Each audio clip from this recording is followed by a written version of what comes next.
I'm a trusted advisor in under 30 minutes, and it was extremely, I can't tell you how many people came up to me and said how effective that was for increasing their whole way they went about their business. And Gene is today going to talk about making a client connection every time. We're also, so pleased that Gene has joined our firm. I mean, it's just for Eric and I and everybody, it's just like to have a person like Gene and other people like Cobus and Rick and everybody and Sue on our team. It's a dream team, and we're really proud of it. But we're excited to let Gene talk. I'm looking forward to it. And having said that, I'll turn it over to Gene wherever he is.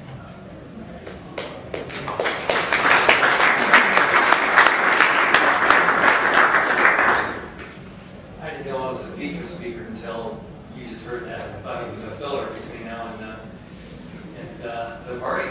So, pressure's on now. So I was asked to talk about something completely different, so that's what we're going to do.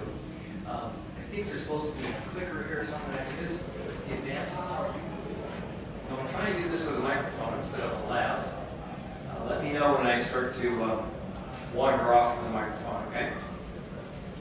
So, I'm going to ask you guys about something that I don't know if there's a technical term for it, but sometimes you just meet somebody and you feel like you just sort of click with them.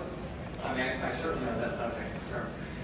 But there's like some kind of chemistry or something where you feel you just really have a connection, but you don't have enough data to justify it. Has that ever happened to you? All right, you know what I'm talking about, even though I don't know what to call it? Okay, good. If it hasn't happened to you, then you have bigger problems than we're going to talk about here. So, so it has to happen, right, at some point. So, yeah, but the reality is that you just don't have enough data, so something's going on. Right? So sometimes it happens, not very often though, and that click just happens with a prospective client. Most times it doesn't, and sometimes it really doesn't. Right? So, but when it does, it's really good for business, right? Generally speaking, if it's a prospective opportunity, then you're more likely to win that business, which is good. The engagements go much better. They're generally a much longer-term relationship because you guys are getting a lot more out of it. They become great references. You'll get repeat referrals, more likely. And in some cases, lifelong friendships come from that. I think you all have some of those experiences, right? So the question I have for you, though, is why does that happen? And also, can we make it happen more often? And can we make it happen, in fact, most of the time, instead of whatever it is, 5% of the time? So I can answer yes to the second two. And that's what we're going to talk about today. The question is, why does it happen at all? What's going on? I think it's important for us to know what maybe those dynamics could be. So why does it happen? Because it's happened to all of you. What do you think was going on there? Yes? They trusted you. Okay, so it wasn't your call. They trusted you. So that's probably true. That's a contributing factor for sure. What else? What else do you think is going on there? They both wanted to be engaged in the conversation. Okay. And why do you think that is? Mutual interest. Mutual interest? Yeah, I think most people will agree with that. You guys agree with that? Mutual interest, having things in common. Anything else? Yes? The approach, it might be that they don't feel you're trying to sell them or trying to push something on them, that you're just resonating with them rather than pushing. And even outside of a BD or client relationship, right, outside of that environment, this happens. Right? You just meet people at a cocktail party. Sometimes it happens, and most of the time it doesn't, but sometimes it does. So it doesn't even have to be a business thing. Anything else? How about personality? Something in common with personality. You guys think that's a possibility?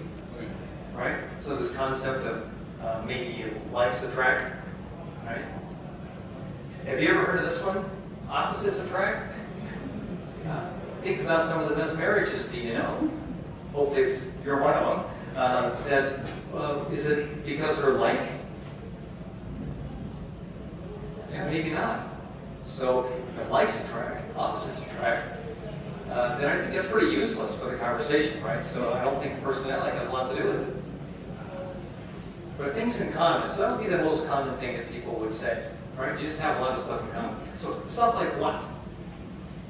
Same interests, hobbies, activities, likes, dislikes. I think we discount the personality similarities. I think most people think this, which is why in a conversation, people hold, especially in a BD kind of environment, people spend a lot of time trying to make a connection with somebody, right? Looking for common ground. Right, when we first show up, we talk about the weather. It's the one thing for sure you got in common, it's pretty safe. But it's also the reason why you probably don't talk about religion and politics when you show up, right? Because maybe it's not so safe. So we're looking for things in common. Well, I can just tell you that that's not it, okay? So it's better than having nothing in common, for sure, but it has nothing to do with the kind of profound impact that making that special connection with somebody when you click with them. It's not a contributor to that. So, in some ways, I'm saying don't waste any time with that, because that's not really what we're working for. That's not the thing that's going to make it happen. So, let's talk about a little neuroscience first to lay foundation here. Any neuroscientists in the room? Amateur. Amateur? Okay. Well, it's two of us, buddy. So now I can just say whatever I want, just since there are not any here. So think about this. So the human brain is this 3-pound pulsating mass. It's 100 billion neurons connected by over 100 trillion synapses that are running over 11 million sensory perceptions from our senses a second. That's what's going on in there. Now, if we were consciously aware of that 11 million per second, we would explode, right? So it doesn't really happen. So it's literally what's happening. Now, wait a second. I know that some of you guys are probably, I know what some of you are thinking. Yours is 4 pounds, right? So probably true, but I want you to stay more focused on the 11 million thing, okay? It's more important for us. So what we do is we filter the hell out of this. Okay, but you probably don't know how much we filter it. So we're filtering it down to 40 a second from 11 million. So there's some somewhat financial folks in here, and numbers don't scare you. So that's less than 4/10,000 of 1%. Right? I mean, how could you get anything right with your sample is that small? Right? So I'm surprised that you guys can even find your way here. I mean, this is ridiculous, okay? Now, even worse, what we're going to do at this point is that we're going to take now and further process that ridiculous subset, and we're going to start injecting our memory, judgments, emotional assessments, whatever reasoning that we use, and we're going to start to modify that further. And then from there, we're going to draw and piece together some sense of what we think our reality is. This is crazy, right? I mean, well, this first of all explains why any of your coworkers you think have these crackpot ideas. I mean, this is the reason. The problem is, so do you. So I don't know how we have any sense of what reality is as a result of what we're trying to do. Right? Now, I want to focus back on something, though. The reason I'm bringing this up is that I want to focus on the filtering. You see this conclusion? We don't see things as they are. We see things as we are. And that's the filters. So let's go back to that. So how do we get down to 40 per second? We have some specific filters that we apply. So think back when you wanted to buy a car. Some years ago, you were thinking, I got to buy a new car. And you started thinking about, started watching cars driving by, and you started thinking about, the right price and the image and utility. And then one day, you were driving down the road, and bingo, there it was. You said, that's the car, right? That's exactly what I'm looking for. What did you start seeing a lot of all of a sudden? That car. You think they weren't on the road the day before? Of course they weren't, right? You just didn't see them, because what you did at that moment is you opened up and included in the filter that car. So that was a very conscious effort. You think your passenger, you're driving down the road seeing all these cars now, you think your passenger's seeing them?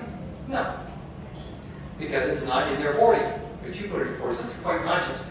So that's not that interesting. I think what's interesting is for you all to understand how many unconscious things that you're doing, and you're filtering like crazy. And so these are some general filter examples. Now we've left neuroscience, which is kind of hard science, and now we're starting to talk about soft science type stuff, right? So to neuroscience people, this is like lunatic fringe stuff, right? But this is soft science and psychology. So there's a lot of data on some of this stuff, but I think you'll get the idea. So some general filters, there are some examples, are big ones, so that's why I want to bring them up. Are going to be these 7. So talk about those real quick.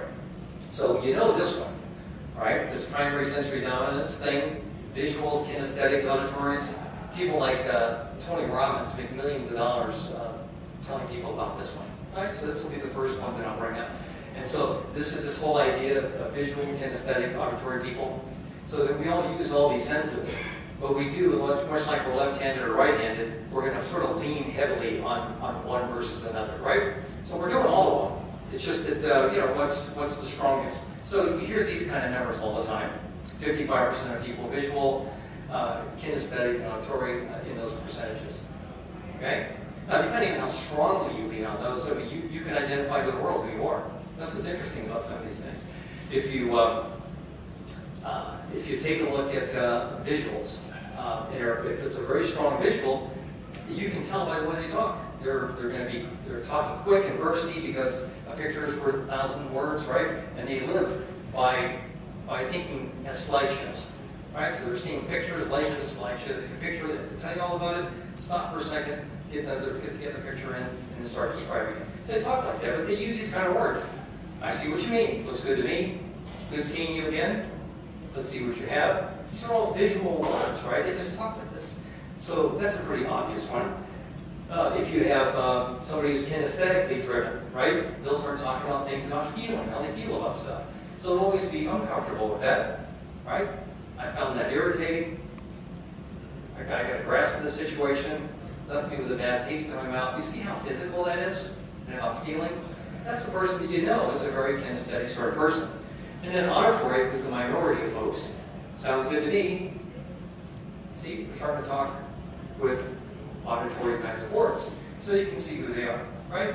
So how could this be useful? So if you have a realtor that's going to sell your house, and that realtor sees some people coming in and walks up to the drawers and has these sort of soft closing automatic drawers you have in the kitchen, right?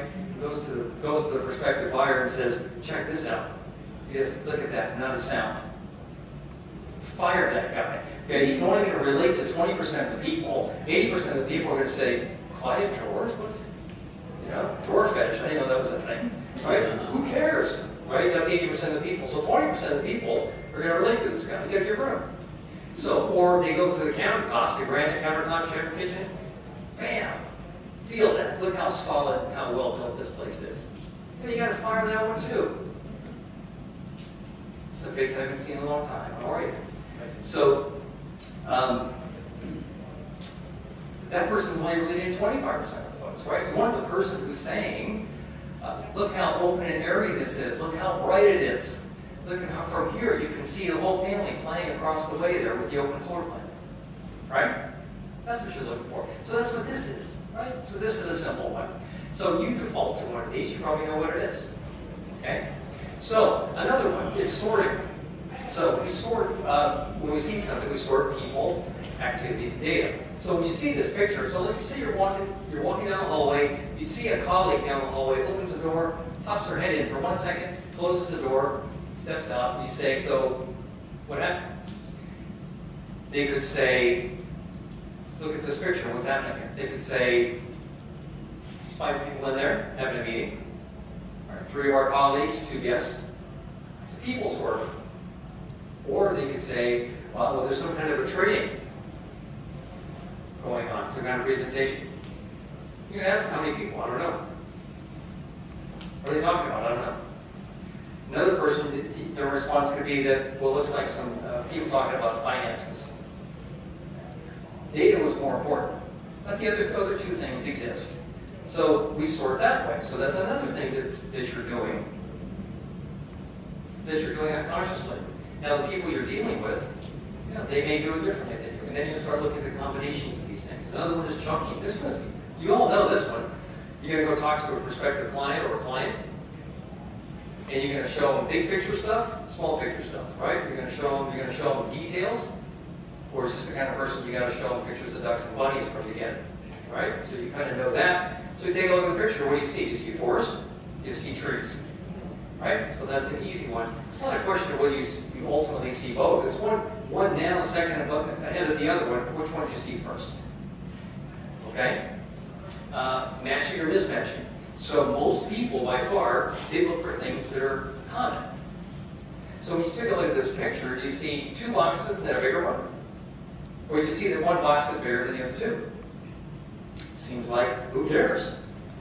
Let me give you a sense of what this means, okay? What it means in terms of personality.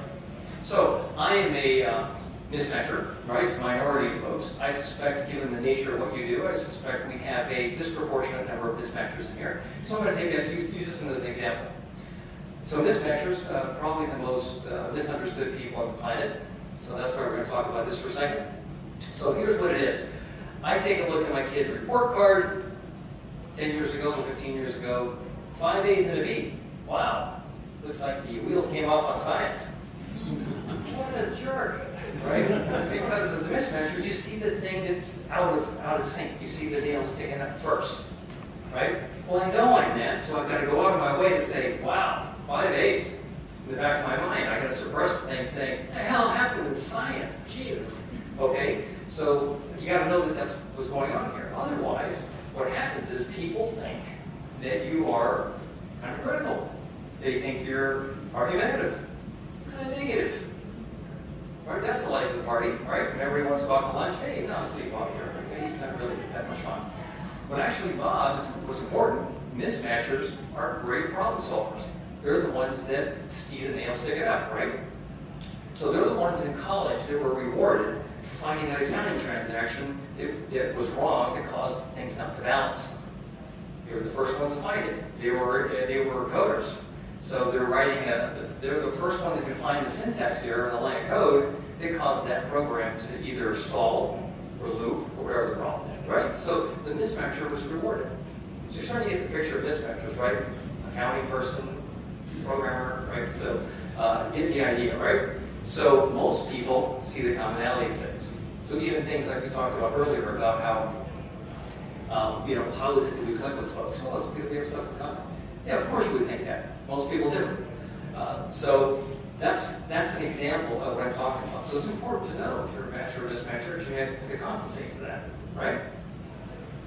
So people will look at this picture and what do they see? Some people will see an assertive leader. Somebody will see an aggressive bully. Right? It's the same picture. It's the same thing with all the others. So active or passive is people that feel that it's their job to assert themselves onto the world and change things, and others are about letting things play out. Right? So people will see things, see the world differently that way. So what are these people doing? They moving in or moving out? So all your decisions, carrot and stick, right? All your decisions you're making are about, I want to get to something that's better, or I'm going to run away from something I don't like. Right? Think about all your career moves. So there's a little bit of both of those, but depending on who you are, you have, as you do a stronger right hand or left hand, you default to one more than another. It's important you know that about yourself, by the way, but the fact is we're all a little bit different there. Okay? Some people, and it's a majority of people, actually move away. A minority of people will move too, and that's their primary driver. So it's really got to be better. Oh yeah, sure, where I work now, yeah, it's a 3-ring shit show, but man, it's got to be better before I'm leaving, right? Because I'm a move away guy, right? I mean, move to, not a move away. So you got to think about that. Frame of reference, I-force and E-force. So the majority of people are external frame of reference people, which is why in mass media, mass marketing, they'll say things like, 4 out of 5 doctors recommend, 9 out of 10 dentists say. Because they know most of you think, oh, well, that's pretty important if that's what most people are thinking. But an I-4, I remember the first time I bought a house as a kid, and we were sitting there and writing up this offer. And the first one that had a blank in it, and I understand, it says, it was X number of days for attorney review. And I remember the realtor saying, I said, okay, so what's this? He said, oh yeah, most people just put 5 there.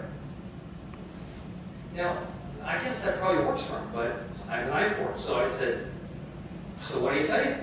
Most people put 5 there, so I should put 5 there? Why don't you tell me what this is, dude, and I'll figure out what the number is, okay? Right? That's a nice one. Why combine that with a mismatch? You're starting to deal with a real hard to deal with character here. Right? So these are different, these are combinations, these are examples of combinations of things that would develop a constellation that's uniquely yours of how you're filtering the world.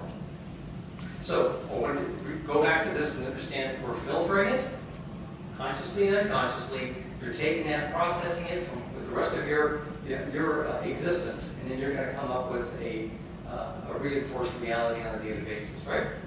So filters, processing, and then we're going to come up with our reality. This is what we do, okay? So, reminder, we don't see things as they are, we see things as we are. So let's think about what this means when we're actually meeting somebody, now that we understand this thing, right? This is a bit of a foundation of the conversation. So when you meet somebody, there's you're bringing your personality or everything about you, you're bringing into the conversation, the other person is bringing theirs. So when we're talking with somebody else, we can feel them, and we're accommodating their whole existence into our conversation. They're accommodating us, we're accommodating them. A lot of that we were taught as children as to how you play well in the sandbox, but you can feel that. And we've learned to accommodate the other person. That's normal when you meet somebody. On the other hand, every once in a while, you start to feel like, well, theirs is just like mine. I'm not feeling the accommodation. Actually, it's better in color here. That you can see it, that it's there, but I'm not feeling the accommodation that I'm always making. It's like, this person's just like me. Twin brothers of different mothers. And finish my sentences, right? That's it. So what that is, that entire world around you, has more to do with how you perceive the world, how you integrate that into your life and make sense of it all. All of those things that you're doing gives you a certain reality, and it also shows how you process. And the other person can feel that when they're with you. So when they see that you process the world just like them, it's a fairly profound feeling. It is that twin brothers of different mothers kind of thing. Okay? So that's what's going on. So now, it's a rare connection. And when we talk about how are we like them, well, we're like them in this way, in the way we perceive, process, define the world. Person's thinking, well, obviously you get me. Now here's a weird thing that happens, not totally unjustifiable, is that they'll take their best attributes and assign them to you. Again, they have almost no data about you. Right? They'll take their best attributes because we generally don't hate ourselves that much. So they're going to apply those same things to you. And a byproduct of that is actually trust, which was a discussion we had last year, but from a completely different angle. So, how can we make that happen more often, which was the earlier question, the thing I want to pass on to you guys. Well, one thing is that you can go through all that stuff we were talking about, all that filtering, you can kind of guess how they're constructed. And because we all do some of it ourselves, we can sort of emphasize those things that match them. That's a possibility. Don't even think about that. Just forget about all that stuff I was talking about, okay? That's nonsense. That's not going to happen. So, what you need to do, oh, by the way, it's virtually impossible to do this as well, right? So, don't even try to do it. Probably the most important thing I want to tell you is because it's not you anyway, right? You just need to be the genuine you, and you got to somehow make that work. So, I've got another way of doing this, and this is what I want to pass on to you guys today, and I want you to practice this at the party. It's also true for us as well, not just them. So it's why it makes this much harder than it appears to be able to pull yourself out of it and make it all about them. It doesn't mean you're going to ignore questions like somebody's asking me, well, how about you? You don't say, whoa, hey, we can't do that, right? I mean, that's not what you're going to do. So you have to answer the question, but think about the way you answer questions. You can answer questions in all kinds of different depths, right? You can say, hey, Gene, what'd you do this weekend? Well, actually, I hosted a Ravinia party, right? And key part is wife and kids, and we were boating and fishing and barbecuing, and smoking meat, and your two sons. I mean, one caught his first fish, right? The other one was in the water all by himself for the first time. You'll remember that. Life vest next time. So I can tell you about all that kind of stuff. But the British have this saying. It says the definition of a bore. And somebody, when you ask them how they're doing, they tell you. So it's because I'm waiting to talk. It's tough listening to you, trying to accommodate you for 50% of it. Okay? So what you have to learn to have is very short answers. What'd you do this weekend, Gene? Entertain some folks. Just hung out and relaxed. Let me tell you guys, that's all they want to hear.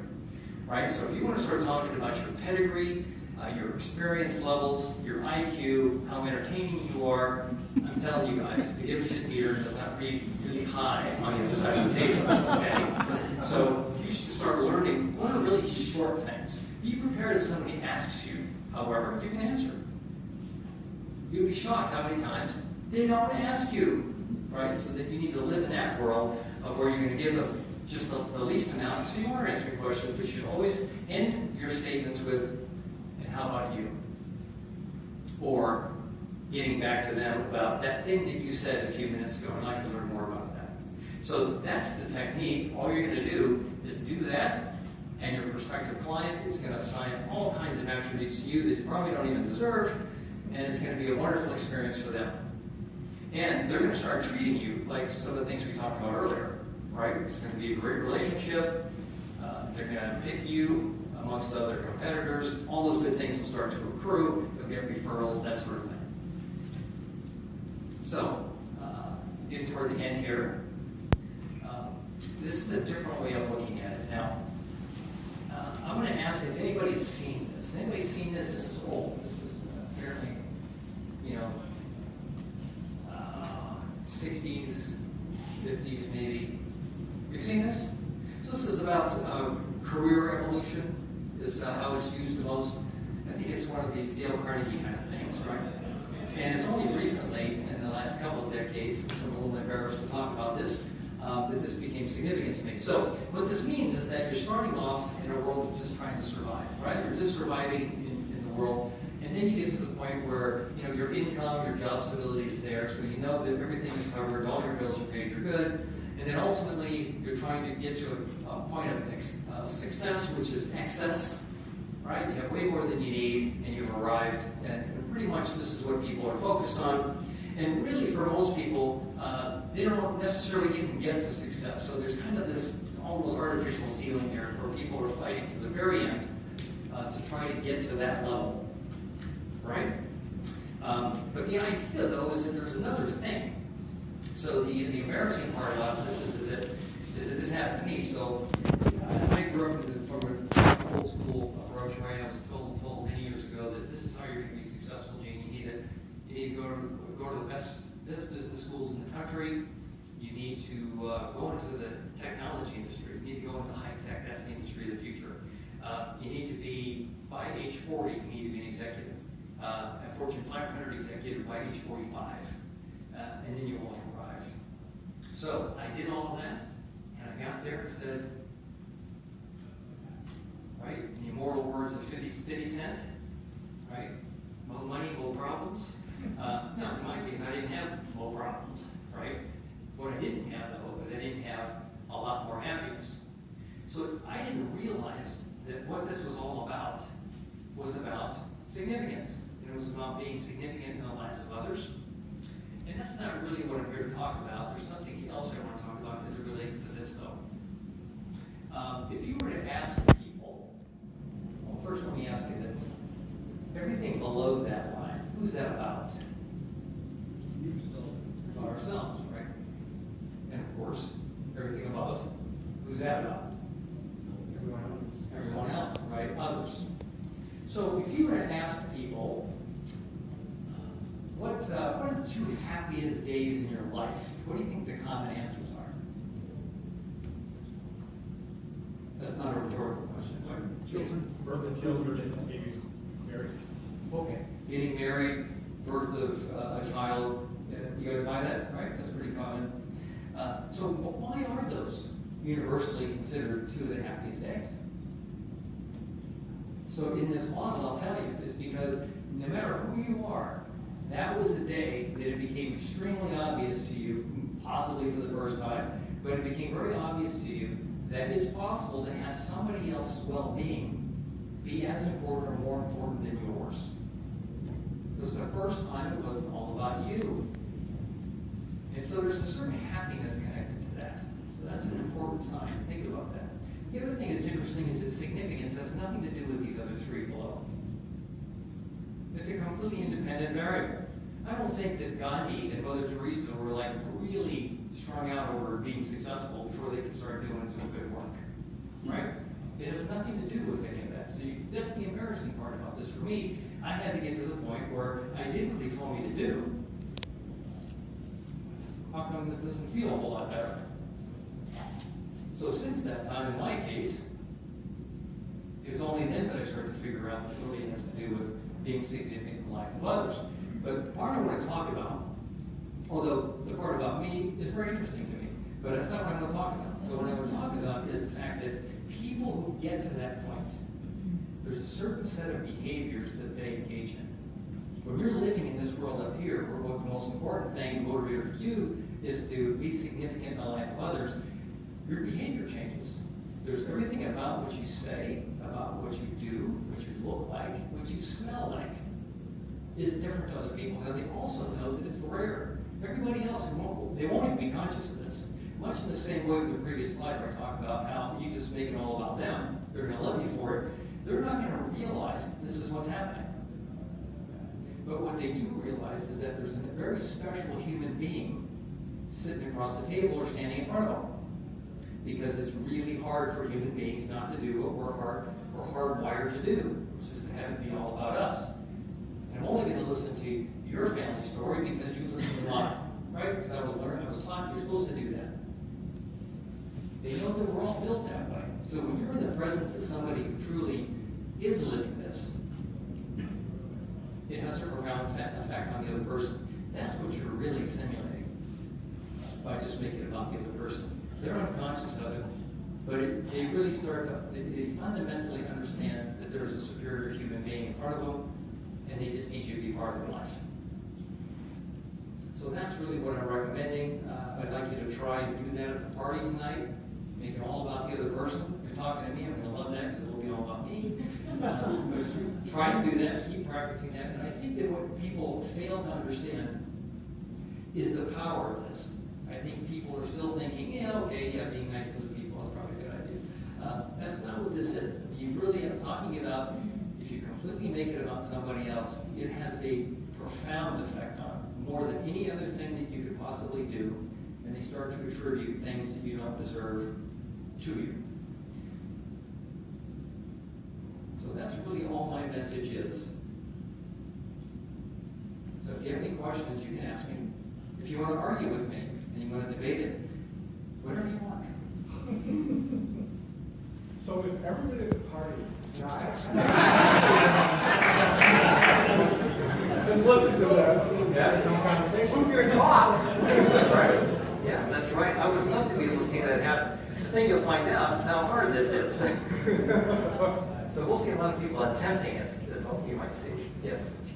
Isn't the top part still about you because you want to be fulfilled? You want to be significant. Say it again. Isn't the top part, significant, significant, still about you? Because Yes. you want to be fulfilled. Yes, absolutely. It'll help make you happier and fulfilled, so it is about you. At the end of the day, it's always about you. Yes. We're not going to change that. You're a human being. Those are your stripes, right? Make some other people's lives better along the way, and you'll be happier. So it's one of the few ultimate win-wins in life. And I highly recommend it. Great observation. Yes, sir. I have done this consciously where I just ask them questions about them. How can I help you in your business?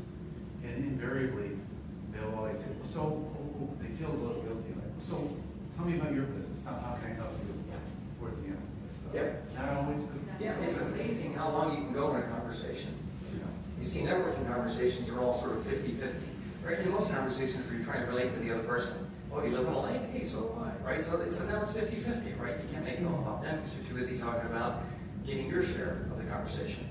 Instead, what you'll find out is if you do have common hobbies, common interests, it just means that the questions that you have for them are going to be that much more interesting, much more insightful. It'll be a richer conversation. Doesn't have to be about them knowing that this is, all these good things about you. The interesting thing, though, is that people think that if there's some special things about your knowledge, about your history, your background, your credentials, that are actually pretty special, how could this actually trump that? And that's the part that I want you to understand. I want you to practice this and see that. Try talking to prospective clients or a client and never talking about, not bringing any of those wonderful things about you up. And see what they think about you. It'll be very uncomfortable to have that void in the conversation where you don't put those things in there, because all your career you've been putting those in there thinking that that's why people are picking you. Now, of course, everybody else is doing the same thing. All your competitors do the same thing. So frankly, you kind of look like the same to the prospective buyer. But I want you to see the power of it. Yes, sir? Going back to what you said about the top box. If the top box is looking at it from your perspective, right? It's, I want to have significance in people's lives, and therefore it's about myself and my legacy. But if it's really about the significance in other people's lives, it's how they view it, not how you view it. Right. So that's like some people saying that they're a trusted advisor. That was cracks me up, right? Now, I didn't think that was your call, actually. I thought the other person was supposed to make that determination. What you're supposed to do is whatever it takes, and that's when your eye is on the right ball, whatever it takes to make them think that of you. So really about being significant in the life of others is doing what you need to do for them to believe you are very significant. And they're grateful for the significance you're making in their life. So there's a hidden agenda here. So we all think that the world is cause and effect, that we feel the way we do, right? Or we do the things we do based on how we think. That's cause and effect. I think this way, and therefore I am going to act this way.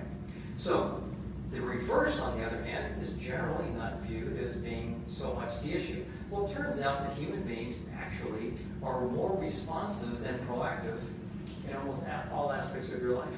So even today, 99% of what you've done has been a response to what's going on right around you. As much as we think we're a force on the world, we actually operate in automatic pilot almost all the time. Okay? So now there's as much research now showing that we think it may be as equal the other direction. That how you think and how you feel may be driven by how you act just as much.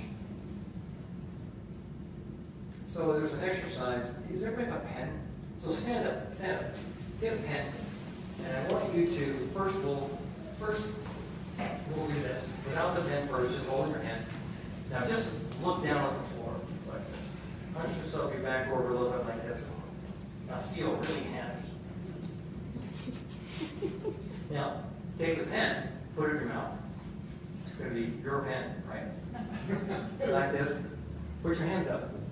This. Feel really sad. Not that easy. So this is a simple example of a larger concept that actually, if you start doing certain things, you can sit down, I'm sorry. If you start doing enough of something, it actually affects the way you think and feel, as opposed to the other direction.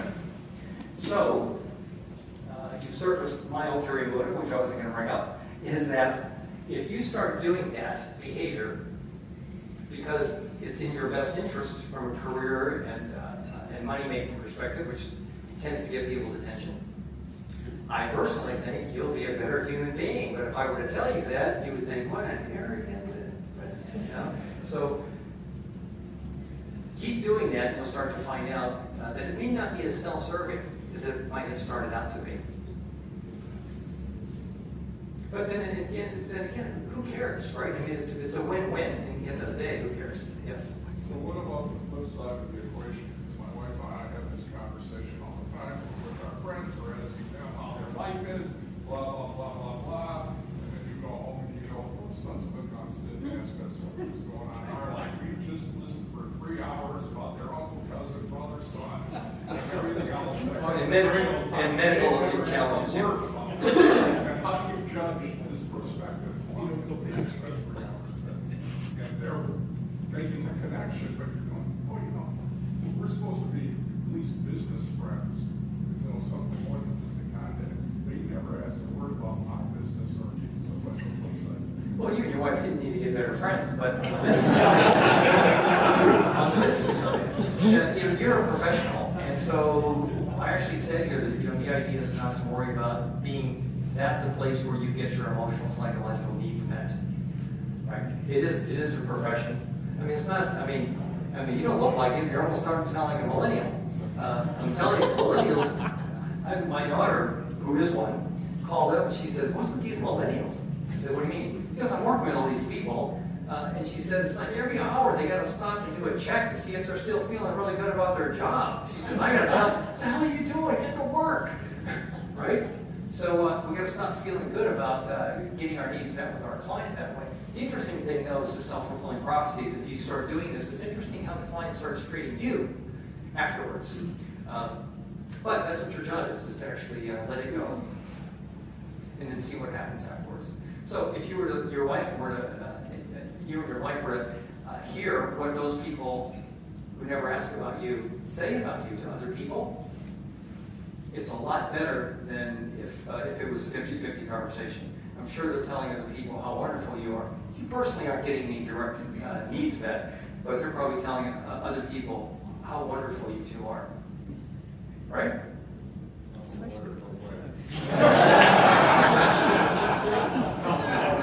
a lawyer? He's such a regular guy. He seems like such a normal guy there for a while. Another question? Yes, sir. This is like doing service work, you know. When you're giving back, people, you feel more, you feel like you're giving people significance and you're feeling better about yourself. And it Right. comes back full circle. Right. Another step beyond this that you start thinking about is you start doing being significant in the lives of others anonymously, which is separate from, it's a variation of what we talked about earlier, that what we're doing it because we were looking for the gratification coming from the other person.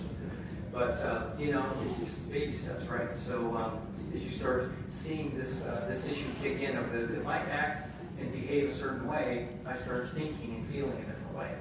Start getting that reverse cause and effect start to take place. And then the next test for you, as you start to remove your ego from controlling your life, the next step is, can you do the same thing anonymously? So we're teaching our kids when we first moved out to a small little town that retired to many years ago. And there were some trailer park people.